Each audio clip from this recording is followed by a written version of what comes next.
ഗൗതം, ഈ പറന്ന് നടന്ന് സെക്സ് ചെയ്യാന്ന് കേട്ടിട്ടുണ്ടോ? കേട്ടിട്ടുണ്ട്. അതൊരു ചില ആളുകൾക്കൊക്കെ ഈ പറന്ന് നടന്ന് സെക്സ് ചെയ്യാൻ കൊള്ളാമെന്നുണ്ട്. അത് ഈ പറന്ന് നടക്കുക എന്ന് ഞാൻ പറഞ്ഞത് ഈ ബൈക്കിലും കാറിലും ഒക്കെ ഇങ്ങനെ ചുറ്റി സഞ്ചരിച്ച് അങ്ങനെ അതിപ്പോ ഓരോരുത്തർക്കും ഓരോ തരത്തിലുള്ള സെക്ഷുവൽ ഫാന്റസീസ് ഉണ്ട്. അതെ അതെ അതെ. വാർത്തകൾ എങ്ങനെ എന്തെങ്കിലും? അയ്യേ, എനിക്ക് അത്തരത്തിലുള്ള ഫാന്റസികളൊന്നും ഇല്ലാത്ത ആളാണ് ഞാൻ. പ്രത്യേകിച്ച് എനിക്ക് പറന്ന് നടന്ന് സെക്സ് ചെയ്യണമെന്നൊരു ആഗ്രഹമില്ല. സാധാരണ രീതിയിൽ നോർമൽ രീതിയിൽ സെക്സ് ചെയ്യണമെന്നുള്ള ആഗ്രഹം മാത്രമേ എനിക്കുള്ളൂ. അല്ലാതെ ഈ ഫാന്റസികളൊന്നും ഇല്ലാത്തൊരു മനുഷ്യനാണ് ഞാൻ. എനിക്ക് വേറെ ചില കാര്യങ്ങളിലാണ് ഫാന്റസി. അത് ഞാൻ പറഞ്ഞത് ചില എൻ്റെ ഈ പാരാസൈക്കോളജിക്കലുമായി ബന്ധപ്പെട്ടുള്ള ചില കാര്യങ്ങൾ. അതവിടെ നിൽക്കട്ടെ, അത് വേറൊരു ചർച്ചയിൽ നമുക്ക് പോകാം. ഇത് പറന്ന് നടന്ന് സെക്സ് ചെയ്യുന്നു എന്ന് ഞാൻ പറഞ്ഞ സമയത്ത് യഥാർത്ഥത്തിൽ പറന്ന് തന്നെ സെക്സ് ചെയ്തു. ആ വീഡിയോ ഇപ്പം വലിയ രീതിയിൽ വൈറലാണ്. അതെ, വീഡിയോ വലിയ വൈറലാണ്. വിമാനത്തിലാണ് സെക്സ്.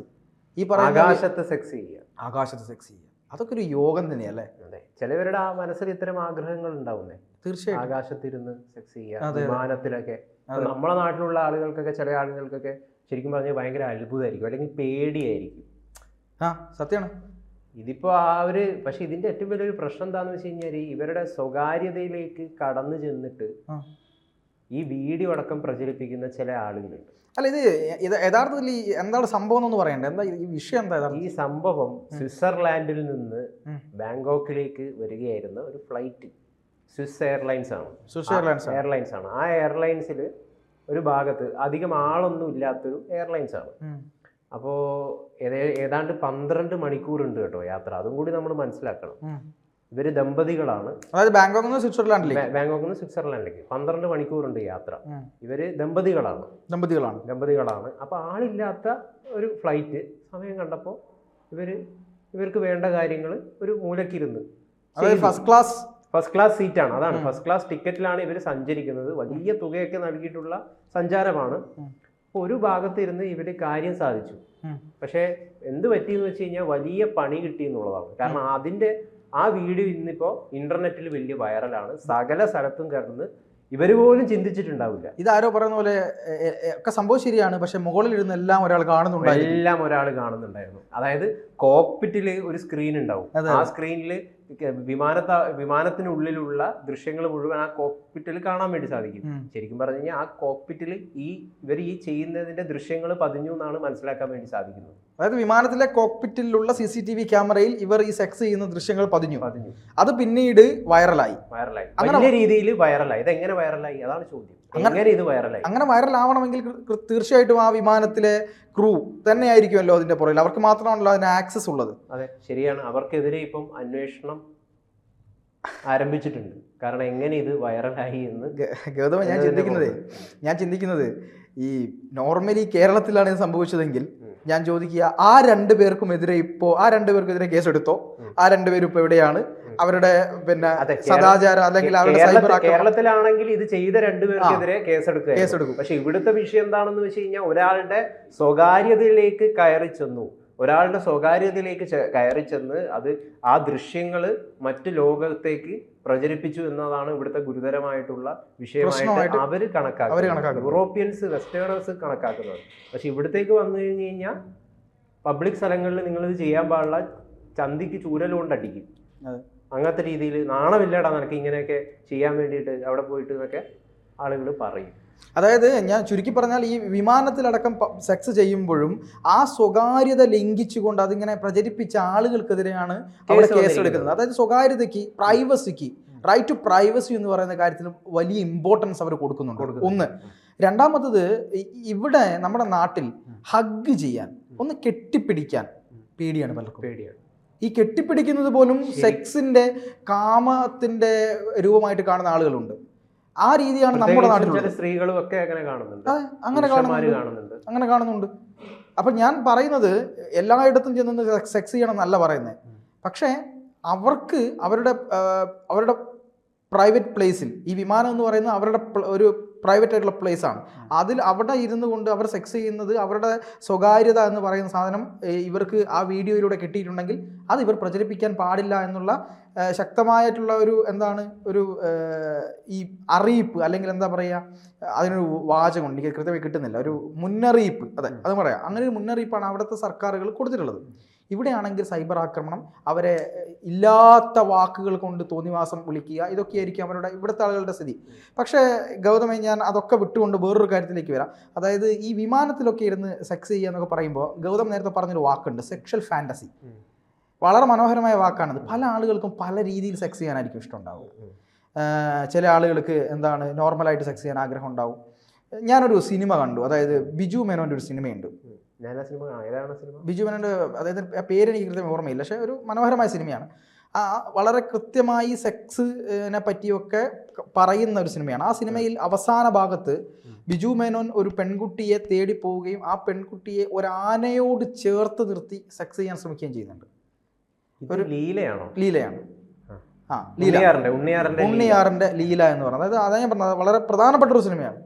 അതിൽ ഈ കുട്ടിയപ്പൻ, അതെ, കുട്ടിയപ്പൻ എന്ന് പറയുന്ന കഥാപാത്രത്തെയും രഞ്ജിത്തിന്റെ സിനിമ വളരെ കൃത്യമായിട്ട് ആ സെക്ഷൽ ആയിട്ടുള്ള അവരുടെ ഈ ഫാന്റസികളെ ഒക്കെ അടയാളപ്പെടുന്ന സിനിമയാണ്. വിനായകന്റെ ഒക്കെ വലിയ വിമർശനങ്ങൾ വന്നിട്ടുണ്ടായിരുന്നു.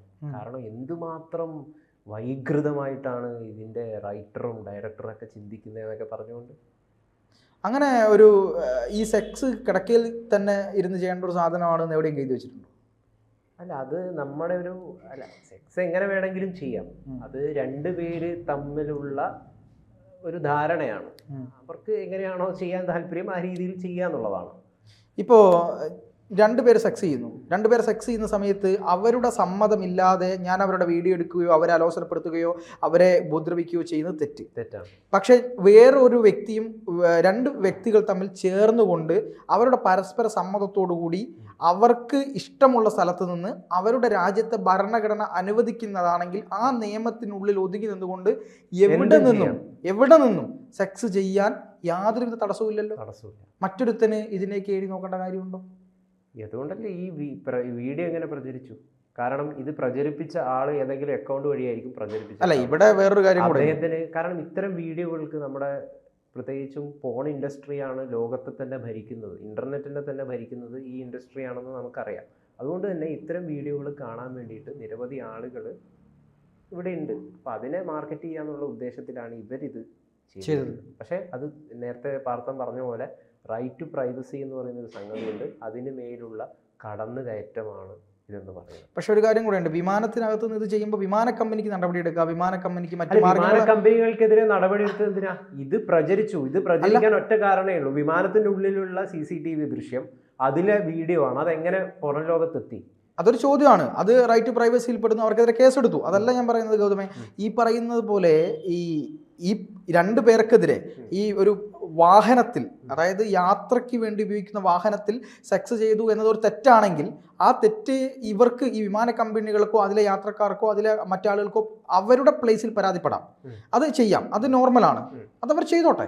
പക്ഷേ ഇവരെ ഈ വിചാരണ ചെയ്യാനും ഇവരെ ഈ വീഡിയോ എടുത്ത് പ്രചരിപ്പിക്കാനും ആർക്കും അർഹതയില്ലല്ലോ. ആർക്കും അർഹതയില്ല. അപ്പൊ നമ്മുടെ നാട്ടിലുള്ള ആളുകൾ ചെയ്യും. അല്ല, ഇത് കാണും. നമ്മുടെ നാട്ടിലെ ആളുകൾ ഒരു പൊതു ഇടത്തിൽ ഒരു പെണ്ണും ഒരു ആണും ഇരുന്ന് ഉമ്മ വയ്ക്കുന്നത് കാണുന്നു, കിസ് ചെയ്യുന്നത് കാണുന്നു, അല്ലെങ്കിൽ അവരുടെ പ്രണയാതുരമായിട്ടുള്ള ഒരു അവസ്ഥയിൽ ഇരിക്കുന്നത് കാണുമ്പം പല ആളുകൾക്കും കുരുകൂട്ടും. ഒരുപാട് സംഭവങ്ങൾ ഉണ്ടായിട്ടുണ്ട്. മെറൈൻ ഡ്രൈവിൽ, കൊച്ചിയിലെ മെറൈൻ ഡ്രൈവിൽ തന്നെ കവിതാക്കൾ ഒരുമിച്ചിരുന്നതിൻ്റെ പേരിൽ ചില ആളുകൾ വന്ന് ചൂരലിട്ടെടുത്ത് അടിച്ചിട്ടുണ്ട്. ചില സദാചാര സംഘടനകൾ, അവരുടെ പേര് ഞാൻ പറയുന്നില്ല. അപ്പം അത്തരമുള്ള നിരവധി കാര്യങ്ങൾ, അതെ, കിസ് ഓഫ് ലവ് പോലത്തെ സംഭവങ്ങൾ.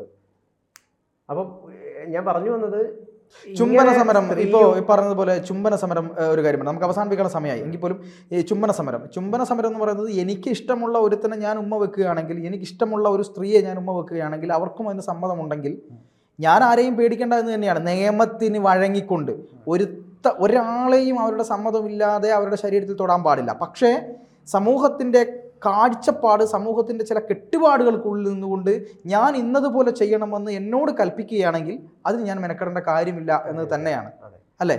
നേരത്തെ പറഞ്ഞ പോലെ ഹഗ്ഗിങ്, അത് വലിയൊരു റിലീഫാണ്. മനുഷ്യനും പരസ്പരം ഹഗ് ചെയ്യുക എന്ന് പറയുന്നത് ഒരു വലിയ, അത് പറ്റാത്തൊരു ഇമ്പാക്റ്റ് നമ്മൾ മാനസികമായിട്ട് നമ്മളോട് സൃഷ്ടിക്കും. ഹഗ്ഗിങ് സെയിന്റ്, ലോകത്തിലെ തന്നെ ഏറ്റവും വലിയ ഹഗ്ഗിങ് സെയിന്റ് ആയിട്ട് അറിയപ്പെടുന്നത് മാതാ അമൃതാനന്ദമയിയാണ്. അവര് എത്രയോ മണിക്കൂർ ഇരുന്നുകൊണ്ട് നിരവധി ആളുകളെയാണ് ഹഗ് ചെയ്യുന്നത്. അതിൽ കാമമുണ്ടോ? അതിൽ കാമമില്ല, അത് വേറൊരു അവസ്ഥയാണ്. അതെ, ഒരു കാമവും ഇല്ലാതെ അമ്മ കെട്ടിപ്പിടിക്കുകയും ചുംബനം നൽകുകയും ചെയ്യുമ്പോൾ അമ്മയുടെ മാതൃവാത്സല്യമാണ് നമ്മളിലേക്ക് പകർന്നു കിട്ടുന്നത്. ഞാനത് അനുഭവിച്ച ആളും കൂടിയാണ്, അപ്പോൾ എനിക്കത് കൃത്യമായി പറയാൻ കഴിയും. അപ്പോൾ ഇതിനൊക്കെ വേറെ വേറെ നിർവചനങ്ങളുണ്ട്, ഒരുപാട് കാര്യങ്ങളുണ്ട്. പിന്നെ ഇത് പറയുമ്പോൾ എല്ലാവരും പറയും ഞാൻ ആ രീതിയിലുള്ള ബന്ധമല്ല കേട്ടോ എന്ന് പറയും. അതായത് ഒരു ആണും പെണ്ണും കൂടെ നടക്കുമ്പോൾ ഒരു ഉമ്മ വെച്ചാൽ പറയും ഞാൻ ആ രീതി വെച്ചല്ല, ആ രീതിയിലാണെങ്കിൽ എന്താണ് അത്തരത്തിലുള്ള സ്ത്രീകൾ ഇപ്പോഴും നമ്മുടെ നാട്ടിലുണ്ട് എന്നുള്ളതാണ്. അതാണ് ഏറ്റവും വലിയൊരു, സ്ത്രീകൾ തന്നെയാണ് സ്ത്രീകളുടെ ഏറ്റവും വലിയ പ്രശ്നം. ഏറ്റവും കൂടുതൽ പാര വെക്കുന്നത് സ്ത്രീകൾക്ക് പാര വെക്കുന്നത് സ്ത്രീകൾ തന്നെയാണ്.